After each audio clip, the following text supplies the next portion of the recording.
All right, Emmanuel Barikok with a live for us from the Kumasi City Mall. That's where to go if you're in the Ashanti region for the Republic Bank Lab FM Habitat Fair. Well, quick talk on the showbiz.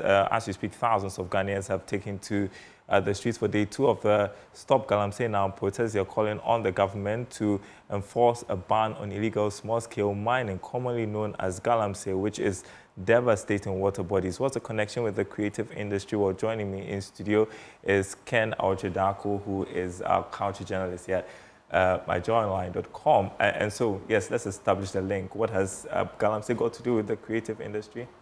So, Darryl, no matter how remote you look at it, there's always a link between some of these things. For instance, in Ghana, we all know how essential water is to the general, it's basic to life when it comes to, water is some of the things that you cannot do without in your daily activities.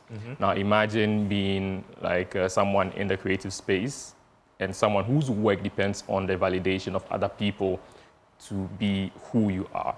So no matter what space in which you find yourself, which particularly in the music industry, the movie industry, the film, if you are a painter, whatever you do in the creative space, a lot of these things depend on people being able to vouch for the fact that they believe that your craft is good.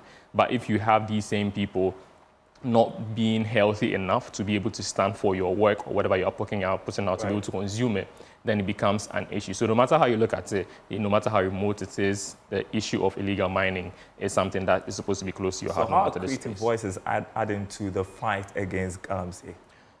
It is in a myriad of ways. For instance, during this protest that we just talked about, we've seen many critics, raise their voices on the fact that there are not many, renowned creative people who are contributing their voices to this particular fight that you're talking about. Knowing the fact that some of these voices are very influential, we have seen artists by talking about just a tweet or just calling on their fans to maybe assemble at some point for maybe a musical project or like an album release or all those things. And they have responded to those calls. So they are hoping that the influence that they wield with their status that was given to them by these same citizens or these same people that have been consuming their work, they are able to give back to the community by advocating, using their voices to mobilize, people for the cause. 30 seconds. How can creatives sustain their involvement in the fight against Galamsey?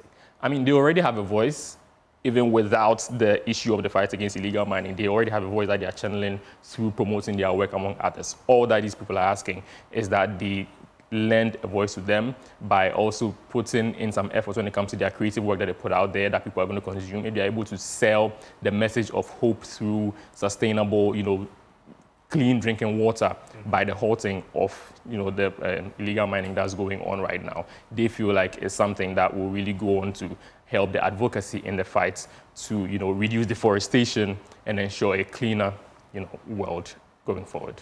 Thank you so much, Kenneth Awotwe-Darko. I appreciate your time. That's The Marketplace. Thanks for watching, everyone.